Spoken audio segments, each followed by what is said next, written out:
Hello, today we're going to talk about how to Zoom. That way you can join us online. This is just my computer desktop and I'm going to search on the internet.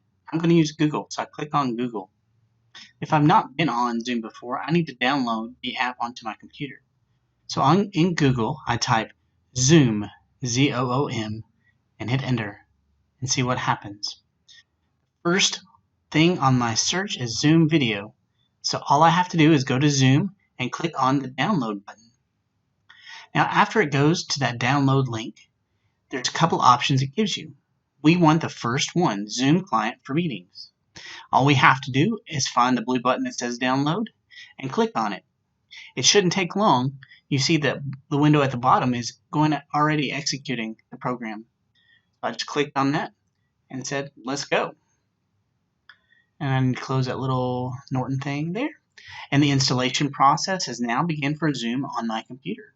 I'll be able to use Zoom, and I won't have to do this step every time. This is the only time I'll have to download Zoom before I use it. When the little box comes in and says join meeting, I know that the installation for my computer is complete. So I just close that box. And so now I'm ready to join a meeting. So I'm back on my desktop. I'm going to check my email where I got the link that's sent to me. The link is the words that are in blue. That's the web address that I'm going to connect to. Something also in your email that you need to pay attention to besides the link are the passwords and the keywords here that you're gonna need to log in. So make sure that you write those down just in case it asks you to log in with a password. What you'll also see on this information is a dial-in number that if you are unable to have audio on your computer, that you can actually call this number from your phone and you can call in, and we'll talk about that a little bit later. So what we're going to do now is we've talked about the passwords, we talked about the link, we've got Zoom downloaded. Now all we have to do now is actually just click on the blue link and we will join our meeting. So what we're going to do is we're going to find the blue link with our cursor, and then we're going to click on that and let Zoom open up for us. All right, so now Zoom is opening. It's going to ask you a couple things, and just go ahead and say, yeah, we want to open that up. And so it doesn't take very long. I'll turn that little Norton thing off. And so it's going to say, hey, are you wanting to join with video? You can join with video, and you can also not join with video. But today we're going to join with video. And you're going to want to maximize that screen with a little square button so that you can see everything. And right now I'm waiting for the host to let me in. So if you get there before the host, you're just going to sit there and wait, and it's going to say that. But once the host lets you in, you'll see a screen that says, do you want to join your audio with your computer or dial in? We just went ahead and used the audio on our computer. And you see me there. I am both host and participant at the same time. So what we're going to do is we're going to go through some of these things down at the bottom of your Zoom meeting. You see that little button that says mute and stop video. You can always use those. This shows who all is on the call. That's participants. And what you have here is a chat feature. So somebody might ask a question or you don't want to interrupt the call.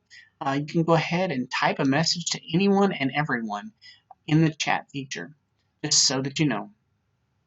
Also a thing called reactions.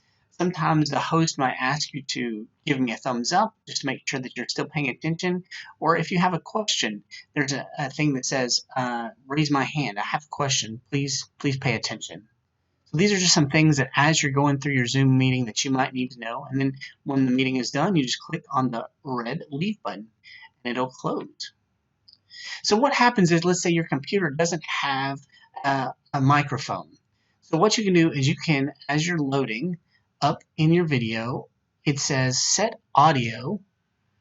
You go ahead and log in like you normally do, but it's going to say do you want to use computer audio or do you want to use dial in? So this time what we're going to do is not click computer audio. We're going to click the phone. And so what we do is you can call those numbers that are listed right there, and that you can call on your phone and participate if your computer doesn't have a microphone or for speakers, that you can use your phone as audio and speakers, and you just call that number. It is a long distance number, so you need to pay attention to that. Use a cell phone if you have it so you won't have to pay long distance. I just don't want you to be surprised. I'll go ahead and I'm going to log in with the regular audio right now. And so right there, I'm back at my screen. So it's easy to dial in, even if you don't have a microphone or speakers. You can also use your smartphone to use Zoom. So here's my smartphone. I'm using an iPhone, and I'm going to go to the App Store. And so I'm going to find that, and then I'm going to click on the App Store. Where is it at? Oh, there it is. It's one of my icons. There's the App Store. Just punch it. And then what I do is I go to the search bar at the top of the App Store, and I type in Zoom, Z-O-O-M. And oh, there it is. Just click on that on my search, and that is the app which I need to download for my phone. Now, my phone has already downloaded it right there. It says Zoom Cloud Meetings. So if yours doesn't have it down there, where mine says open, yours would say get. So all you would have to do is click on that button. It would be right there by the open, and just click it, and it'll get, and it'll load up your Zoom for your phone. And so all you have to do from that is go to your email, click on the link, and it'll automatically join to Zoom right there. And it's going to ask you, hey, do you want to do internet audio, kind of like the computer audio, or do you want to call in and do it that way? So I'm going to show you that you can call in on my phone right there, and it just goes ahead and gives you those same numbers you saw on the computer, and you just go ahead and click it, and it'll call in. So you can dial. But you can also, if you don't want to do that, you can just go ahead and select use internet audio. There's me just calling in the number and joining the meeting that way. But if I don't want to call in that way because I have a smartphone, I can just use my internet there and just use the internet audio, and there's the meeting. You can see it in the computer. Well, I hope that this video helps you as we are trying to share our Grief Share program and other church programs. That Zoom is important and a great tool that we can use to help keep the church together. Hope you're having a great day. Be blessed.